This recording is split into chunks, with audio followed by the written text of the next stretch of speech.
فخيم الاسم عزيز العلم وسيع الحلم كثير الغفران. ونشهد أن لا إله إلا الله وحده لا شريك له. ونشهد أن سيدنا وسندنا وحبيبنا وحبيب ربنا وطبيبنا وطبيب قلوبنا ومولانا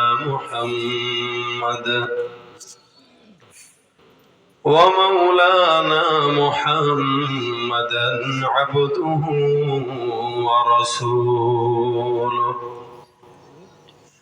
صلى الله عليه وعلى آله وأصحابه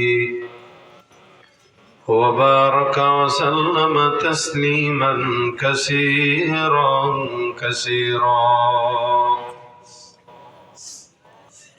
الذي أرسله الله تعالى بالحق بشيرا ونذيرا وداعيا إلى الله بإذنه وسراجا منيرا. أما بعد فأعوذ بالله من الشيطان الرجيم. بسم الله الرحمن الرحيم. وأن استغفروا ربكم ثم توبوا إليه يمتعكم متاعا حسنا إلى أجل مسمى. صدق الله مولانا العظيم. وقال النبي صلى الله عليه وسلم: من لزم الاستغفار جعل الله له من كل هم فرجا ومن كل ضيق مخرجا ورزقه من حيث لا يحتسب أو كما قال عليه الصلاة والسلام. وقال تعالى: إن الله وملائكته يصلون على النبي يا أيها الذين آمنوا صلوا عليه وسلموا تسليما. সকলে জবান খুলে দরুদ শরীফ পড়ি। আল্লাহুম্মা সাল্লি আলা মুহাম্মাদ ওয়া আলা আলি মুহাম্মাদ কামা লা ইলাহা ইল্লাল্লাহ।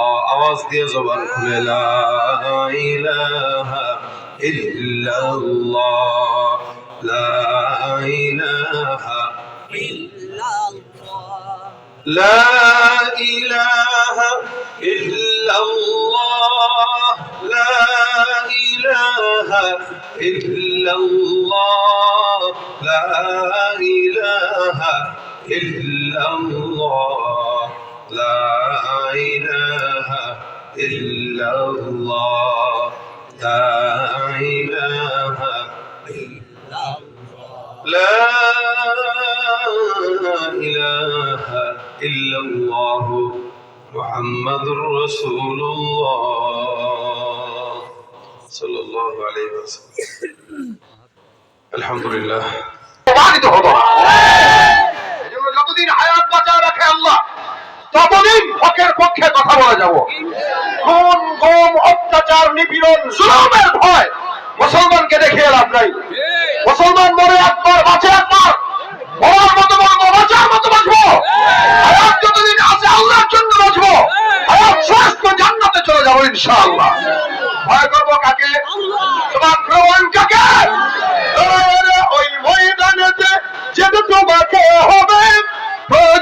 সব রক্তটুকু জমিনেই ঢেলে দেবে।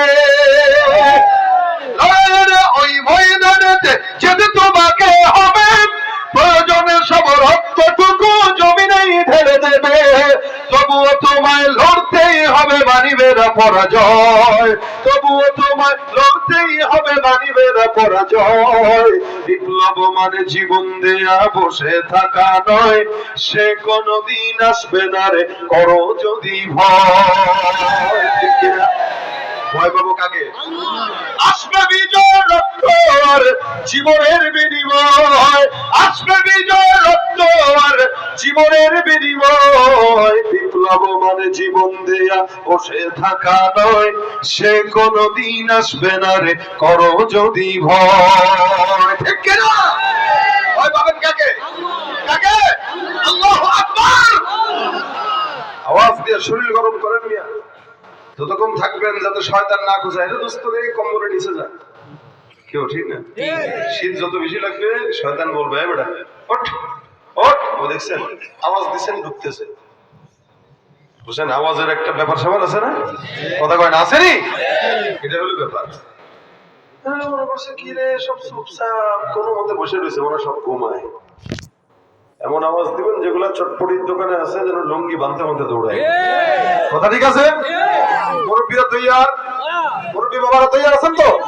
আরে মিয়া, সাহাবা একরাম যুদ্ধের ময়দানে যখন যেতেন, এক একজন সাহাবা আজমাইনদের বয়স যদিও 60 বছর ছিল, 50 বছর ছিল, তো যুদ্ধের ময়দানে যাওয়ার সাথে সাথে এক একজন 20 বছরের জওয়ান হয়ে যেত। ঠিক না? এটা আমাদের ঈমান। আল্লাহ আমাদের ঈমানকে কবুল করুক। আমিন। বাবারা তোমরা ভিতরে ঢুকো। এই যে ভাই ভিতরে ঢুকে দাঁড়া থাকেন না, ঢুকেন। প্রয়োজনে সামনে আগান, একটু ঠেলেন পিছন থেকে। তাহলে কোনো প্রশ্নের জবাব যেন একবারে বেশি দিবার আমি জিজ্ঞাসা না করব। টোকা দিব, সাথে সাথে আওয়াজ দিবেন। ঠিক আছে? ঠিক আছে? ইনশাআল্লাহ। জোরে ইনশাআল্লাহ। মুখ বন্ধ করে রাখছে। আচ্ছা, ঠান্ডা লাগেছে কথা বলতে। ভাইরা আমার, আমরা মুসলমান জন্মসূত্রে আলহামদুলিল্লাহ। এইটাই সমস্যা। সমস্যা এইটা কেন জানেন?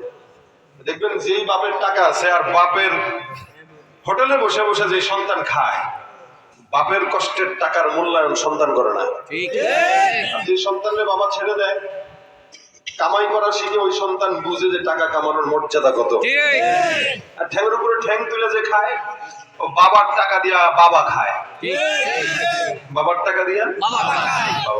এক বাবায় কামাইবো, আরেক বাবা খাবো। ঠিক আছে নি? বাবার টাকা দিয়া গাঁজা খায়, ইয়াবা খায়, হুন্ডা কিনে, পাঙ্খু করে চলে, কারণ ওর তো টাকা কামায় না, কামায় তো বাবা। আর ওরা যদি আপনি বের করে দিতে না, যা নিজের কামাই নিজে করে খা, তাহলে ও বুঝতো আরে বাপরে বাপ, এত কিছু করতে আমার বাবার জানি কত কষ্ট হয়েছে। এই জন্য কষ্ট করে জমানো টাকার মূল্যায়ন আছে আলাদা, যেটা শান্তিতে পাওয়া যায় ওটার মূল্যায়ন নেই। ভাইরা আমার, ইসলাম আমরা বাবার থেকে পেয়েছি, দাদার থেকে পেয়েছি। আমার দাদা মুসলমান, আমার বাবা মুসলমান। এইটাই হলো ঝামেলা।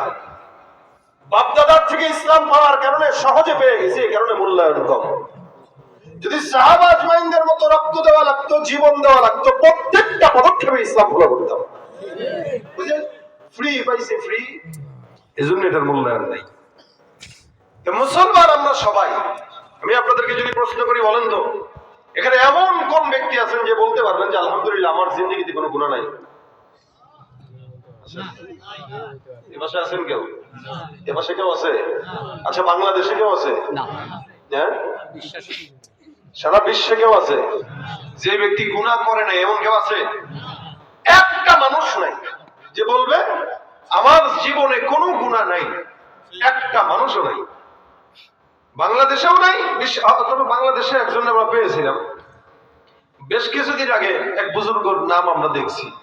সে বুজুর্গ ইউটিউবে বলতেছে যে আল্লাহ পাক আমাকে নিয়ামত দেয়, আমি শুকরিয়া করি, কিন্তু আমি আল্লাহর কাছে তাওবা করি না, ইস্তেগফারও করি না, মাফও চাই না, কারণ আমার জিন্দেগিতে কোনো গুনাহই নাই।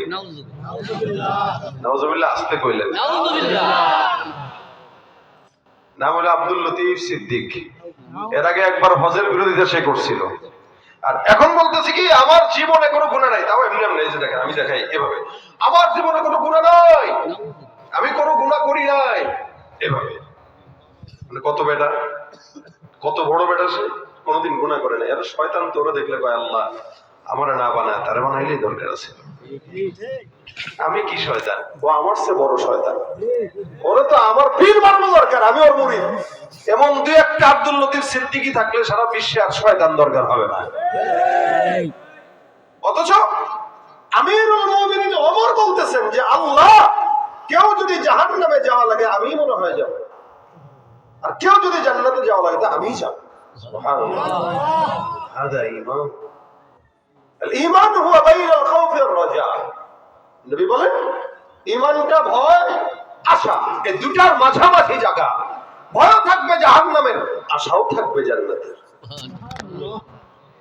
আশা আছে নি আপনাদের? ইনশাআল্লাহ। নাই বলে তো আপনারা সুবহানাল্লাহ ওয়াস্তে কইছেন, ইনশাআল্লাহ ওয়াস্তে কইছেন। আমার আশা আছে ইনশাআল্লাহ। ইনশাআল্লাহ। আপনাদের আশা আছে? ইনশাআল্লাহ। ভাই রাত 11টা পর্যন্ত বসে বসে শীতের ভিতরে ওয়াজ শুনতেছেন, তো আপনাকে আমাকে জান্নাতে নিবে তো কারে নিবে? নাস্তিকদের নিবে, তসলিমা নাসরিন নেবে তো। ইনশাআল্লাহ আল্লাহ আমাদেরকে জান্নাত দিবে ইনশাআল্লাহ, ইনশাআল্লাহ, ইনশাআল্লাহ। যদি যাওয়া লাগে আমরা যাব, হ্যাঁ জাহান্নামে যদি যাওয়া লাগে আমরা যাব। কি বলেন, ঠিক না? আচ্ছা, জাহান্নামে গেলেও ঈমান তো আছে না, একদিন না একদিন জান্নাতে দিবে। সুবহানাল্লাহ। মিসকাল হাববাতিন মিন খারদালিন মিনাল ঈমান। নবী বলেন কারোর ভিতরে যদি সরিষা দানা পরিমাণ ঈমান থাকে, একদিন না একদিন জান্নাতে যাবে। ভাই আমি তো কালো কাপড় পরছি, চালাক মানুষ, 3 দিন ধরে সফরে বের হইছি, তো ময়লা যেন না লাগে এজন্য কাপড় সিস্টেমে পরে আসছে। কালকে প্রোগ্রাম করছি কুমিল্লায়, কইরা একদম কালকে বের হইছি, বেরোয় সোজা ঢাকায় এসে নগদে মাগুরায়, আবার আজকে সোজা ঢাকায় যে আবার সোজা সিলেট। আমার এই কাপড় ময়লা হইলেও দেখা যাবে না, এটা হলো আমার চিন্তা আর কি। সাদা কাপড়ে তো ময়লা বেশি লাগে, সাদা কাপড়ে ময়লা লাগলে বিবিরে দিচ্ছেন ধোয়ার জন্য, বিবি করবে কি? গ্রামের গঞ্জের মহিলারা এরকম একটা শাড়ির আসল বান্ধে, বাইন্দা কাপড়টা এমনি নিয়ে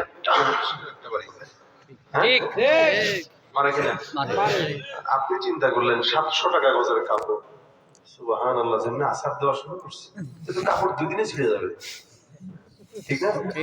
আর আপনি বিবির একটা ধমক দিয়ে বলেন, এই গোলাম এসে কি করতেছিস, দেখি এরকম আসার দিলে কাপড় ঠিকই। এখন আপনার বউ আপনার ধমক খেয়ে মোটামুটি হেদায়েত হয়ে গেছে, এবার সে কাপড়ের ভিতরে সাবান লাগায় ওকে পরিষ্কার হ, পরিষ্কার হ, সুন্দর সোনা মণি জাদু বইলা জামারে রাখিয়ে দিছে, এখন ধুয়ে নেড়ে দিছে, শেষ। আপনি পরের দিন স্ত্রী কইরা এখন তো যাবেন, আপনার চেয়ারম্যানে আপনারা ডাকছে, ওমা তাকায় দেখেন এখানে ময়লা, এখানে ময়লা, ওখানে ময়লা, এখানে ময়লা, কিরে কি ধুইলা যে ময়লা পরিষ্কার হইল না? আপনার বিবি আপনাকে স্পষ্ট ভাষায় বলবে, কেন আসার যখন দিয়েছিলাম তখনও মায়া লাগলো, আসার না দিলে কি সাদা পাঞ্জাবি পরিষ্কার হয়? এটা ধুইতে হবে, ডলতে হবে, আসার দিতে হবে, তারাই না পরিষ্কার হবে। আসারও দিতে দিবে না, আবার পরিষ্কার হওয়া আশা করবা, এটা তো হয় না। তার মানে সাদা কাপড় পরিষ্কার করতে গেলে কিছুটা ডলা দেওয়া লাগে, মাইট দেওয়া লাগে। কথাটা কি বুঝছেন আপনারা? আচ্ছা, আমরা মুসলমান, আমরা নাম সাদা কাপড়। এই সাদা কাপড়ে কখনো গুনাহের জেনার গুনাহ, চুরির গুনাহ, কখনো মানুষকে কষ্ট দেওয়ার গুনাহ, কখনো কারোর সঙ্গে খারাপ ব্যবহারের গুনাহ, কখনো উল্টা পাল্টা গুনাহ। ময়লা তো গায়ে লাগছেই, এখন মাঝে মাঝে ময়লা যে লাগছে, এটা ময়লাটা পরিষ্কার করা দরকার আছে কিনা? আল্লাহ পাক করবেন কি, জান্নাতে ঢুকানোর আগে জাহান্নামে নিয়ে একটা ওয়াশিং মেশিনে ঢুকাই দিয়ে সুইচটা টিপ দিয়ে দিবে। দেখবেন কাপড় চোপড় যারা ওয়াশিং মেশিনে ধোন, ওখানে টাইম আছে, কুইক যদি ধুইতে চান তাহলে 20 মিনিট, যদি সুতির কাপড় হয় 35 মিনিট, জিন্সের কাপড় হয় তাহলে মোটামুটি 1 ঘন্টা, এক একটা সময়। এখন এটা হলো কাপড়ের ময়লার উপরে বিবেচনা করে সময় বাড়াইছে। ময়লা কম 20 মিনিট, ময়লা বেশি 1.5 ঘন্টা। আল্লাহ পাক আপনার গুনাহের অবস্থা বুঝবে, যদি গুনাহ বেশি হয় তাহলে 100 বছর ঢুকায় দেয় জাহান্নামের ওয়াশিং মেশিনে।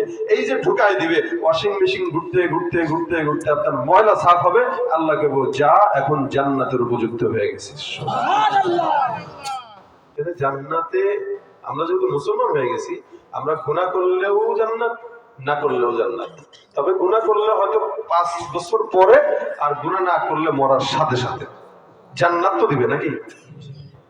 এখন কথা হলো গুনাহ করাটা দোষের না, আমি যে বললাম আপনাদেরকে কে কে গুনাহগার, কেউ হাত তুললেন, মানে গুনাহ করেন নাই কে কে, কেউ হাত তুললেন না, তার মানে সবাই গুনাহ করছেন। আমিও করছি, আমার পীরও করছে, আমার বাপেও করছে, আমার দাদাও করছে, নানাও করছে, নানিও করছে, সব মানুষ গুনাহ, কেউ নাই। কথাটা ক্লিয়ার? আচ্ছা এখন আসেন, গুনাহ করাটা খারাপ? বলে না, গুনাহ করা অন্যায় না, লেকিন গুনাহের উপরে অটল থাকাটা অন্যায়। একটা হলে আমার গুনাহ আছে, হয়ে গেছে, আল্লাহ আমার মাফ করে দিও, বাস খালাস। আরেকটা হলো আমি তো গুনাহই করি নাই, মাফ চাবো কেন? এটা হলো নাফরমানি। আর ওটা হলো আল্লাহর গোলামি। গুনাহের উপরে অটল থাকাটা খারাপ। গুনাহ করে না কে? প্রত্যেকটা বান্দা গুনাহ করে, নবীরা ছাড়া, সাহাবীরা ছাড়া, তাবেঈরা ছাড়া। এই তিন দলের, এই তিন যুগের মানুষকে আল্লাহ পাক মাফ করে দিয়েছেন। নবীরা মাসুম, সন্দেহ আছে আপনাদের? প্রত্যেকটা নবী মাসুম। নবীদের পরে সাহাবা আজমাইন, যাদের ব্যাপারে আল্লাহ পাক কোরআনে বলেছেন রাদিয়াল্লাহু আনহুম ওয়া রাদু আনহু, ওরাও খুশি, আমিও খুশি। সাহাবীরাও সন্তুষ্ট কার উপরে? আল্লাহ। আল্লাহ সন্তুষ্ট কাদের উপরে? নবীদের উপরে। আচ্ছা বলেন তো, আল্লাহ কি আমাদের উপরে সন্তুষ্ট? আচ্ছা আমরা কি আল্লাহর উপরে সন্তুষ্ট? আরে মিয়া কি ইনশাআল্লাহ, আমরা আল্লাহর উপরে সন্তুষ্ট? বলেন নাই না, আমরা আল্লাহর উপরে সন্তুষ্ট না, আল্লাহ আমাদের উপরে সন্তুষ্ট। আমরাও আল্লাহর উপরে সন্তুষ্ট না, আল্লাহ আমাদের উপরে সন্তুষ্ট না। এখন আপনি বলবেন হুজুর আপনি না হইতে পারেন, আমি সন্তুষ্ট। তাহলে আমি বলবো, তাহলে সন্তুষ্ট যদি হয়েই থাকেন, ব্যবসা একটু খারাপ হইলে ধুর আল্লাহ কেন পুরো ব্যবসা বাণিজ্য ভালো না, এটা কোন কেন? ব্যবসা যখন ভালো করায়, করায় কে? আল্লাহ। ব্যবসা যখন খারাপ হয়, করায় কে? আল্লাহ। আপনি ভালো হওয়ার সময় আলহামদুলিল্লাহ করেন, আর খারাপ হওয়ার সময় তো ভালো লাগে না রে ভাই, বাংলাদেশে ব্যবসা করা যাবে না, বিদেশে যাবো কেন, হতাশ কেন? ভালোটাও দেয় আল্লাহ, খারাপটাও দেয় আল্লাহ। তার মানে ভালো সময় আপনি আল্লাহর উপর সন্তুষ্ট থাকেন, খারাপ সময় আল্লাহর উপর থেকে আপনার বিশ্বাস উঠে যায়। আর সাহাবায়ে কেরাম রাদিয়াল্লাহু আনহুম ওয়া রাদু আনহু, কেন এক একটা সাহাবী যত বিপদে পড়ছে আলহামদুলিল্লাহ এটাই আমার খায়রের ফয়সালা, কারণ তাকদীরের ভালো মন্দ সব দেয় কে? আল্লাহ। আমি আল্লাহর উপর সন্তুষ্ট। এইজন্য নবী বলেন প্রত্যেকটা সাহাবীকে জান্নাতে আল্লাহ পাক রব্বুল আলামিন দিলেন। জমিনে থাকা অবস্থায় প্রত্যেকটা সাহাবীর জন্য আল্লাহ পাক জান্নাতের সার্টিফিকেট দিয়ে দিয়েছেন। আল্লাহ নবী বলেন খায়রু উম্মতি করনি সুম্মাল্লাযীনা ইয়ালুনাহুম সুম্মাল্লাযীনা ইয়ালুনাহুম, আমার জামানা উত্তম, তার পরের জামানা উত্তম, তার পরের জামানা উত্তম। তাবেঈরা পর্যন্ত প্রত্যেকটা জামানার মানুষগুলা নবী, সাহাবী, তাবেঈরা জান্নাতি। এই তাবেঈ থেকে নিয়ে আজ পর্যন্ত যতগুলা মানুষ আছে প্রত্যেকটা মানুষের গুনাহ আছে না নাই? কম বেশ। আজ থেকে 100 বছর আগে যে লোকটা জন্মগ্রহণ করেছে, ওই বান্দা আল্লাহর দরবারে আমার চাইতেও বেশি দামি, কারণ ওই বান্দা আল্লাহর নবীর নিকটে, নবী করিম বিদায় হয়েছেন 1450 বছর হয়ে গেল। আল্লাহ পাক রব্বুল আলামিন বলেন ওয়াস-সাবিকুনাস সাবিকুন উলাইকাল মুকাররাবুন ফি জান্নাতিন নাঈম সুল্লাতুম মিনাল আউওয়ালিন ওয়া কালিলুম মিনাল আখিরিন। আমার আল্লাহ পাক রব্বুল আলামিন বলেন যারা অতীতে চলে গেছে তারা আল্লাহর দরবারে অতীতে অনেক নিকটে, আল্লাহর নবীর নিকটে। যারা অতীতে, যারা আল্লাহর জান্নাতের নিকটে, যারা অতীত থেকে অনেক পরে দুনিয়ার জমিনে আসছে তারা আল্লাহর জান্নাত থেকে অনেক দূরে। যে ব্যক্তি যত নবীর নিকটে সে আল্লাহর তত নিকটে, জান্নাতের তত নিকটে। আর যে ব্যক্তি যত নবীর থেকে দূরে সে আল্লাহর জান্নাত থেকে তত দূরে। অর্থাৎ আজকে থেকে 50 বছর আগে যে ছেলেটা জন্মগ্রহণ করেছে, আমার চাইতে 50 বছর আগের জন্মগ্রহণ করা সন্তান আল্লাহর নিকটে, নবীর নিকটে, জান্নাতের নিকটে।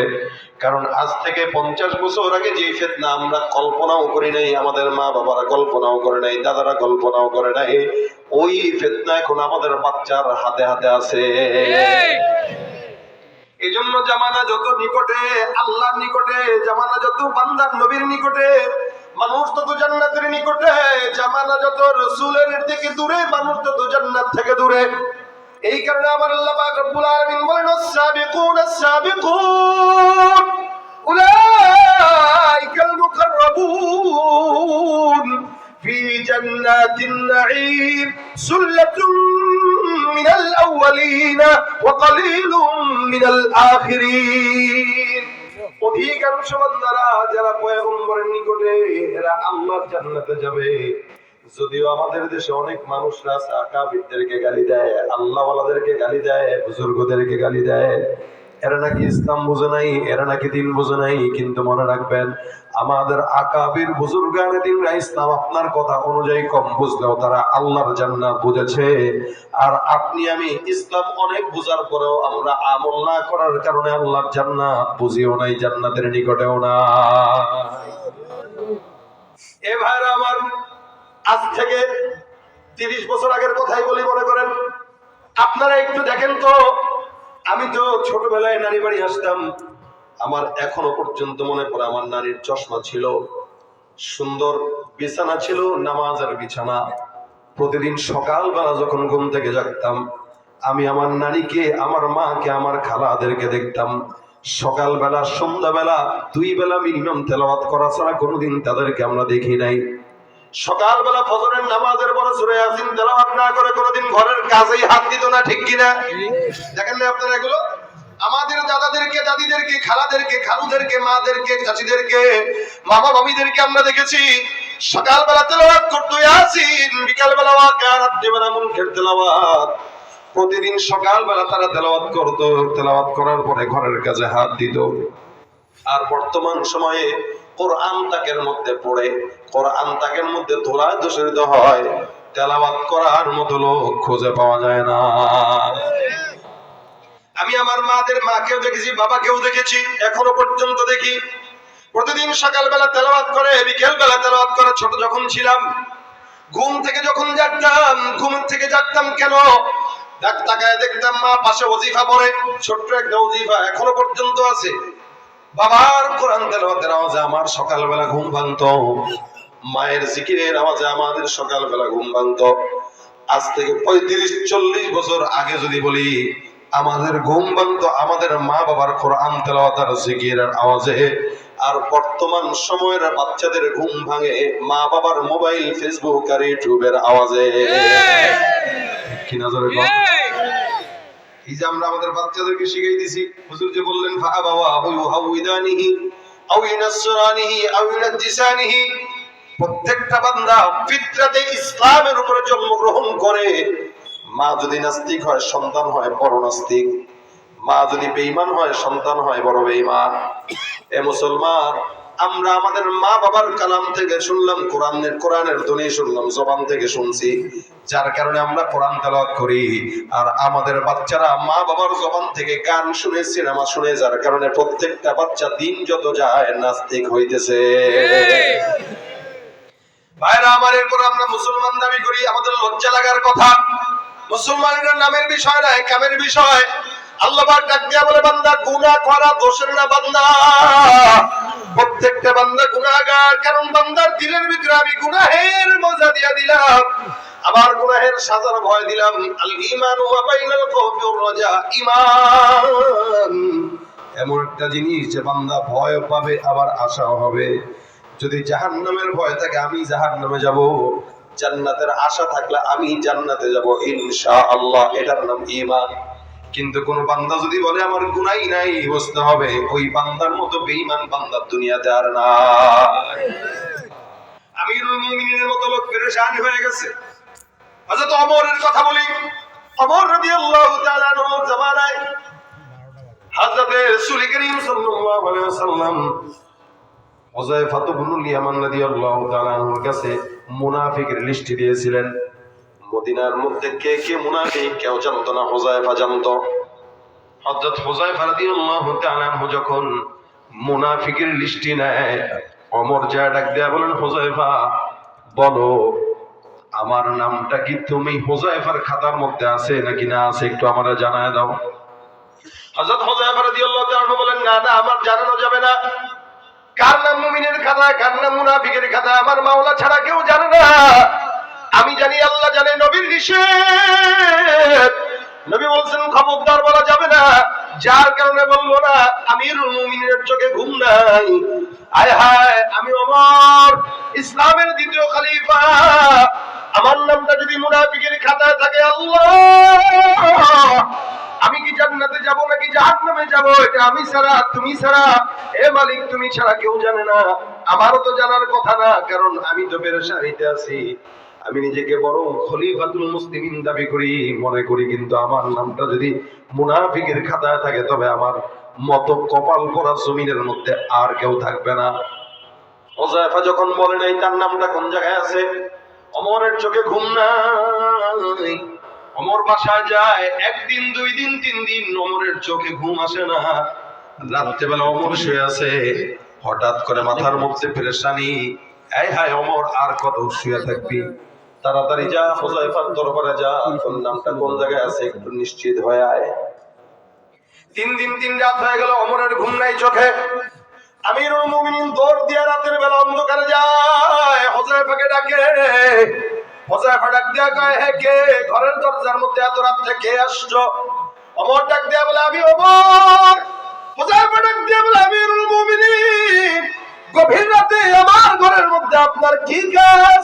আপনি বললেই তো আমি আমিরুল মুমিনিন আপনার দরবারে চলে যেতাম, আপনি কেন গভীর রাতে আমার দরবারে আসলেন?